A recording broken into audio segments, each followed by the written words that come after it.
Open University.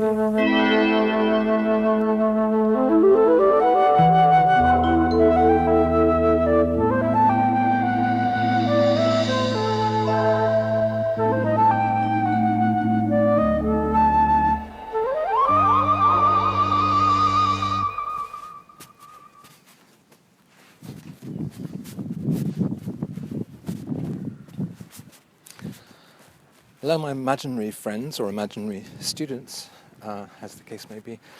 I'm on the banks of the Mekong still, the Mekong River in Laos. Although the other side, what you see just on the other side of this water is Thailand. So the main city, the capital city of Laos, is essentially a Thai city. That's why it's not as strange as it might be to me, because I've been in Thailand before.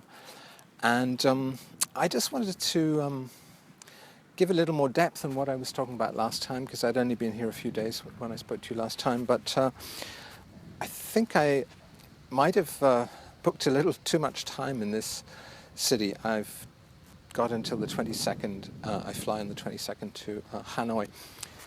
And I suppose the idea is a sort of contradictory idea that I had.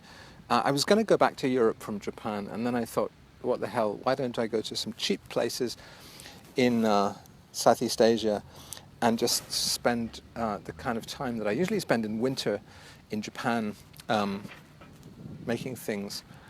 And I'm kind of used enough to or bored enough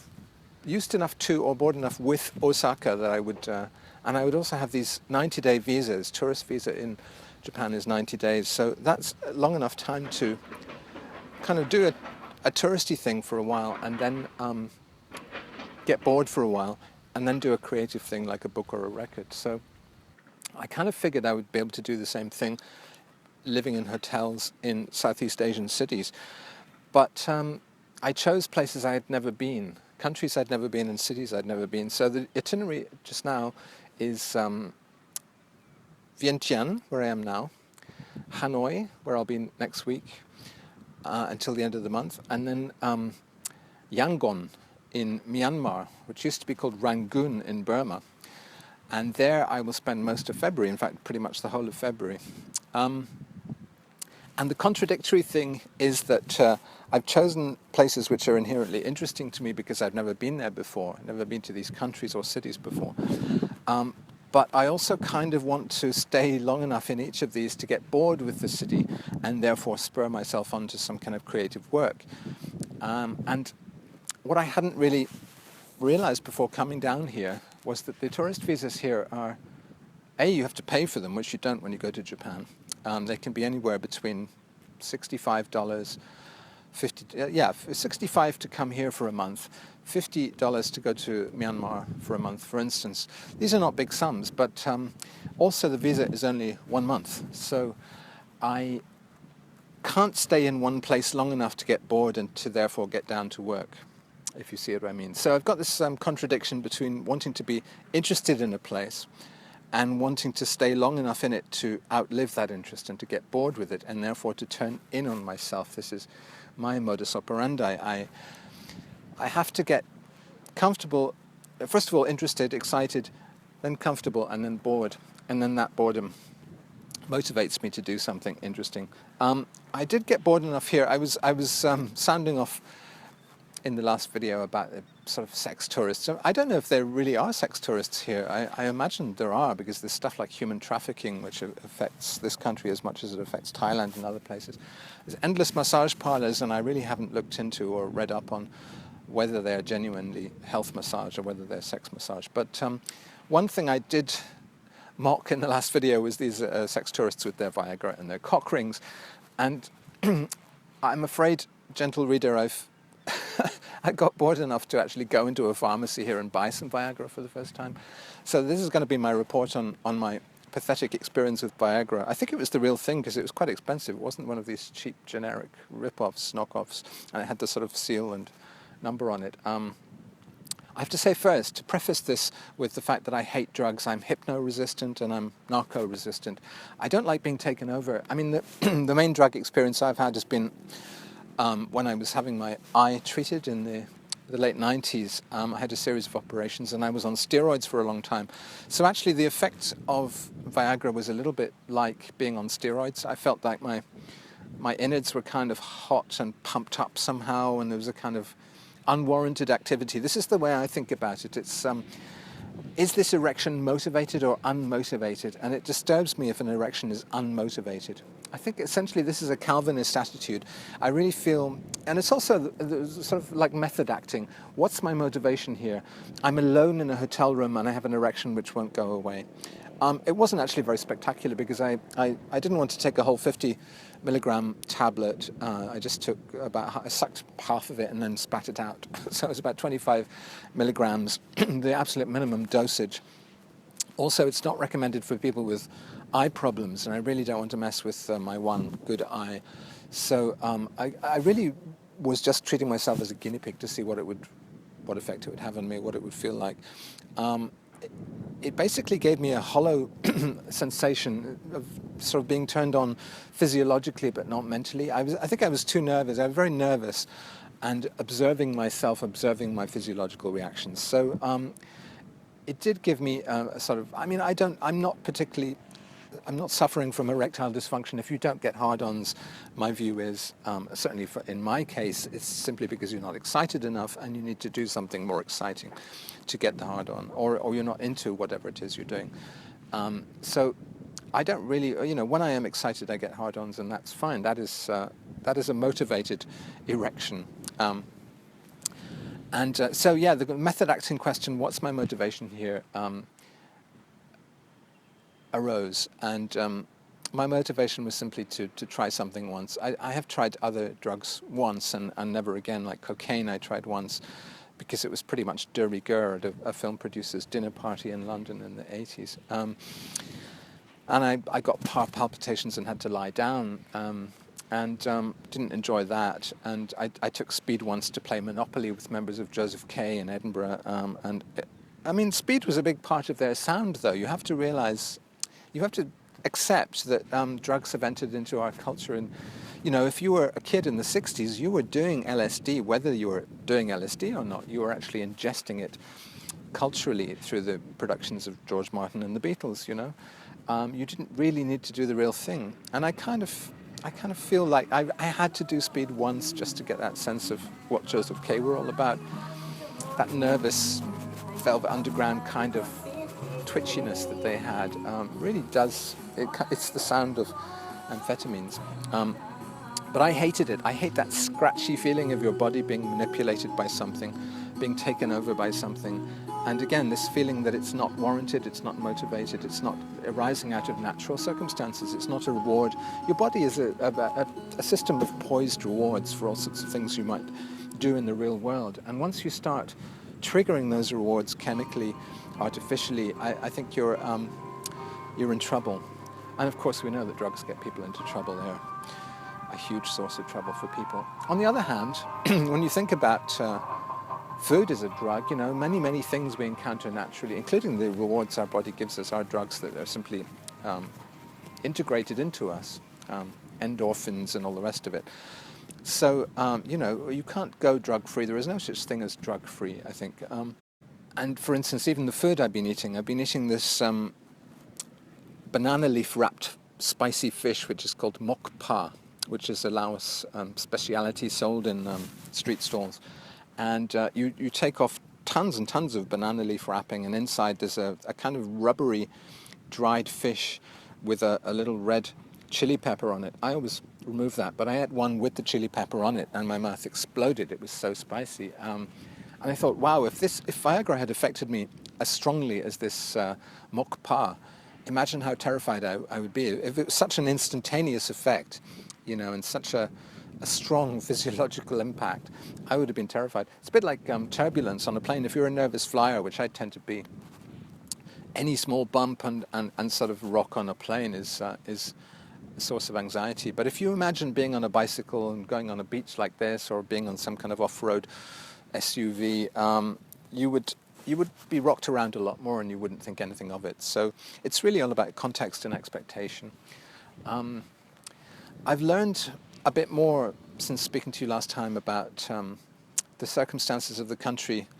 I was shocked. I went to the Central Venetian Library the other day, and it's so tawdry and pathetic. Their main library for the whole country consists of mostly empty shelves, a few kind of very, very shabby paperbacks, and a children's book section which consists entirely of Japanese children's books with the Japanese titles and captions overlaid by stickers with Lao captions and titles instead, which basically is a great shrugging confession that they have no publishing industry of their own, they have no children's authors of their own, they have no culture of their own, or rather, I mean that's a harsh judgment, rather the culture has leapfrogged, because they have now very fast internet, for instance, and people have SUVs, and so they've just skipped the books phase and gone straight to, having pretty amazing cafes with great coffee. I mean, the French Institute Library is still a great, great resource. When you see the context that that's in, that there really is nothing like that anywhere else. It's an amazing library, and I've been reading Arabic writers in French there. I got into this guy called Emil Habibi, who's a Palestinian communist, he died in the 90s, a communist Palestinian writer who wrote a book called The Pessimist, which is a kind of, I wouldn't say magic realist, but it's a more playful than usual attempt to talk about the hopelessness of the Palestinian situation in Israel. He's sat in the Knesset as a communist for several decades and had a political career alongside his literary career, but very interesting, nicely written. One day I said to my friend, the extraterrestrial, "Why have you chosen me to look after? Are there two like you, then?" He answered me. So how did all this start? During the events of 1948, when the Israelis established the State of Israel with the help of the British, there was an ambush, and we were under gunfire. My father, who, may God look after his soul, was mortally wounded. As for me, a stubborn donkey managed to cross between me and the aggressors and died, therefore, in my place. As a result, my life, that which I passed in Israel, I owe it to this unfortunate beast. I don't consider myself as an exceptional being. Effectively, you've certainly read stories of dogs which, drinking poisoned water, die in order to warn their masters and to save his life, or horses who bring their rider wounded, galloping faster than the wind, and dying of exhaustion after having saved their rider. As for me, I'm the first, to my knowledge, to owe my salvation to the sacrifice of a stubborn mule who went no less quickly than the wind, and of whom the voice was certainly not melodious. It was perhaps because of this, that the extraterrestrials chose me. You have to remember that the word extraterrestrial, alien, effectively, the word alien has the same double meaning in Arabic that it has for us in English. When Sting sings, "I'm an alien, I'm a legal alien, an Englishman in New York," he's referring to the idea of being almost an extraterrestrial in New York, but also just legally not a citizen, an alien. So this is what happened. There was an alienation from 1948 of the Arabic population of Israel. They became aliens, extraterrestrials in a sense. George Steiner published a book called Extraterritorial. Jews had been extraterritorial. Ironically, when they then established themselves with the help of the British in 1948, they started to impose this extraterritoriality on others, i.e. the Palestinians. So effectively what Habibi is doing is making a kind of science fiction narrative out of a historical narrative. And he's doing it by means of this bridging word which has senses on both sides. I've also been getting more into my Apuleius, the Metamorphoses, and that's great. That's actually got some great plotting and comedy in it. Great story of a slave who murders or tries to murder his master, but is given the wrong kind of drugs by an apothecary, which only put the master into a coma. That kind of thing. Really good rip-roaring yarns. And I've been reading also, last time I was down on this beach, I was reading Evelyn Waugh's account of his journey in Guyana, which is it's called 92 Days. Ironically, just exceeds the length of time I usually spend in Osaka when I was living there. I would spend 90 days there and get something done. He spent 92 days getting very little done, but getting over his breakup with his wife Evelyn, who was also called Evelyn. They were Evelyn and Evelyn, and she cheated on him with somebody very prominently, very high profile. I'm on the beach. It's amazing. I can kick my flip-flops up in the air and run around, you know. I should really be having more fun. These trousers are a little bit restricting for that much fun. We're actually not far from the airport. The airport's about 2.5 miles outside of town, and so we've got a helicopter coming up here. Perhaps I'll stop and start again, or perhaps it gives that little flavour of napalm in the morning and kind of the memory, the reminiscence of the awful hell that was transpiring here when hundreds of thousands of civilians were killed by cluster bombs, which are still under the ground here. Perhaps you might see me exploding at some point in this video. That would be interesting. The thing you have to remember about this country is that it has a 10% growth rate. Wow, this helicopter is actually turning above my head. They seem to be interested in what I'm doing here.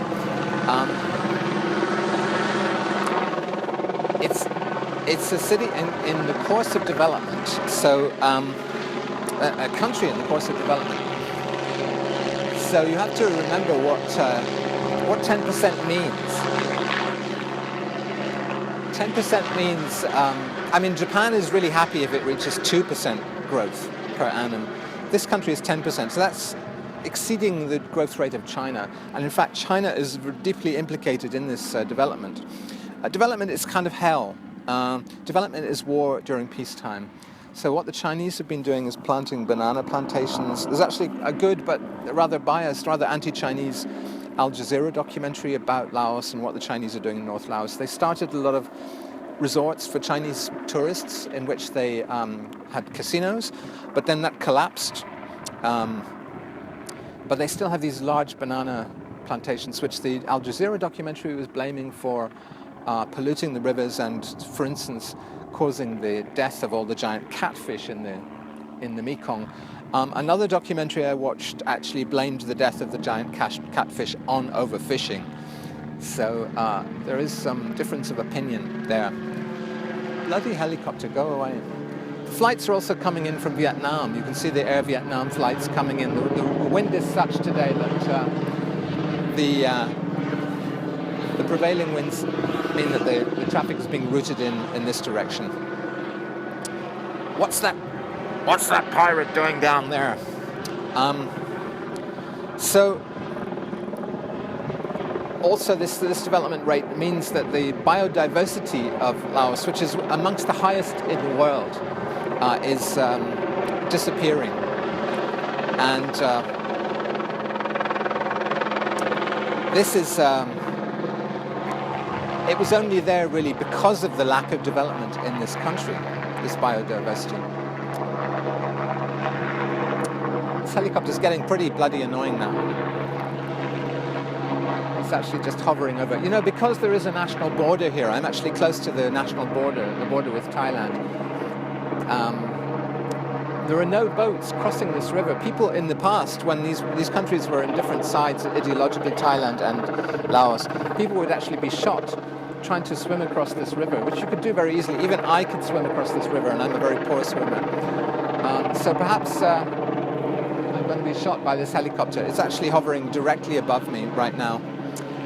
One thing I learned, talking of being shot, is that Myanmar doesn't like you to be a writer, so I'm preparing a visa document for my entry to Myanmar, and it doesn't want me to be a writer. I'm going to stop this because it's just too fucking annoying. Oh no, he's actually moving off now. He was actually hovering over, just looking at me, that bloody helicopter. Bloody hell.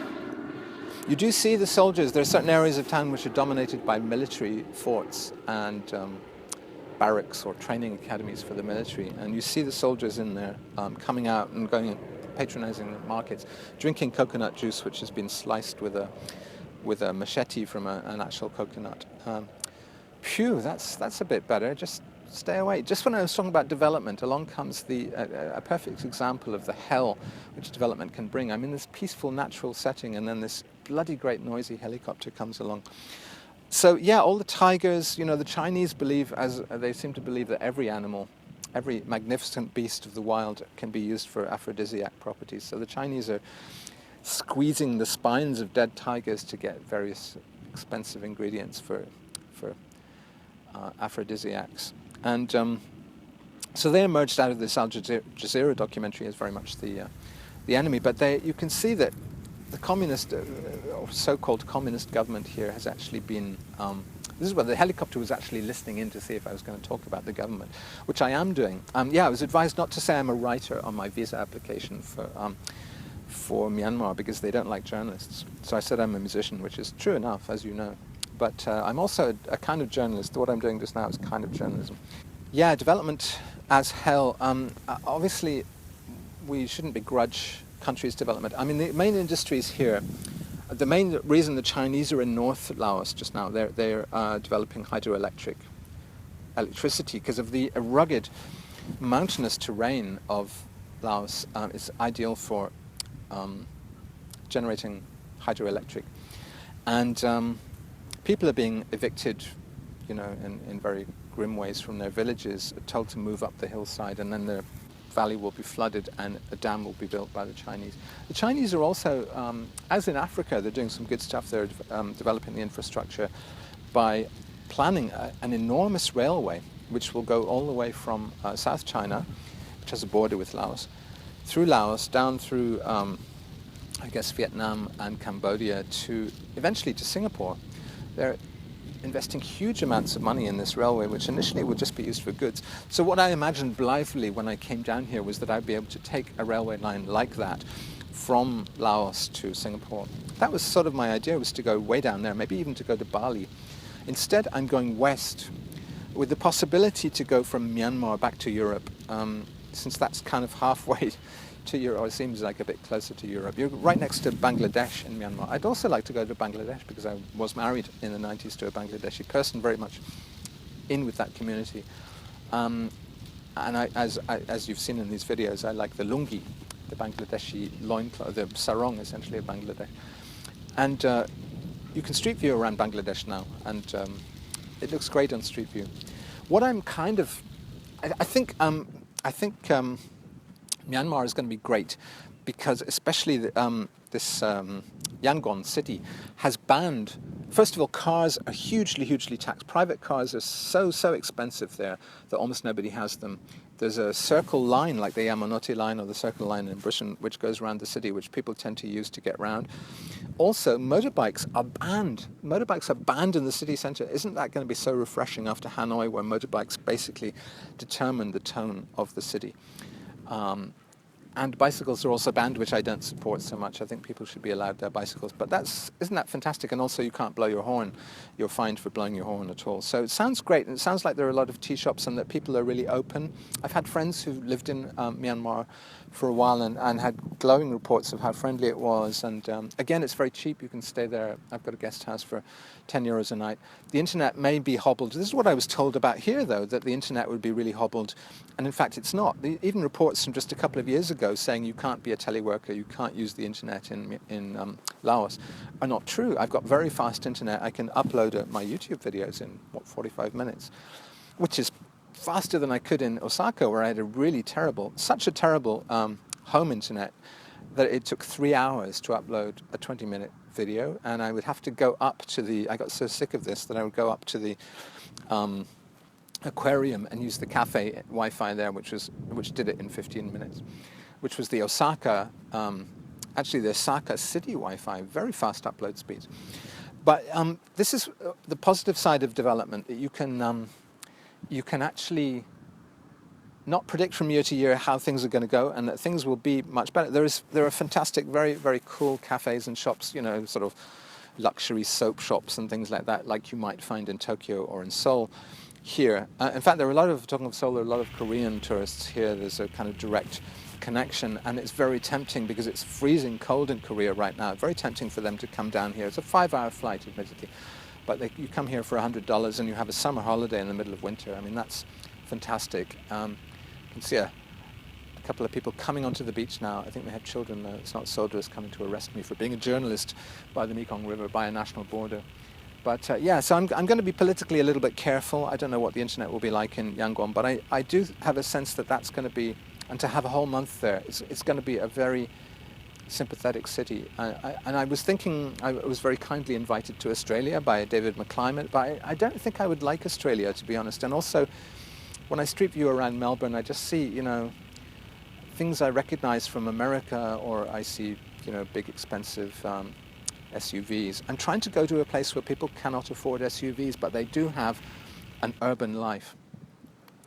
And I was almost in despair about that, because even Laos, which is one of the poorest nations on earth, has SUVs and has, all the downsides of modern life. But it sounds like Yangon is going to be a pretty great place. So I'll obviously be reporting from there, but I may not be able to upload if it's true that the internet is not that great. But who knows? You have to just go there and find out. I think that's all I've got to say today. I'm sorry for the interference earlier on. I'm not going to sunbathe, because I don't do that. As a Scottish Calvinist, I don't sunbathe. I've actually brought some extra clothes in my bag, like scarves and things, to protect me from the sun. But I do enjoy the respite from the city. One thing I will say about Vientiane is that there aren't really places to be contemplative and to hang out. Not just the lack of libraries, but there is a lack of space away from any kind of motor traffic. Very few boats on the river. It's interesting. They must be heavily regulated. That's the only boat that's gone by while I've been talking to you. And they don't cross into Thailand. I guess there are border issues. There are a lot of towers on the other side of basically watching for incursions. But yeah, that's my my follow-up report. A little bit more depth into this country. Open University.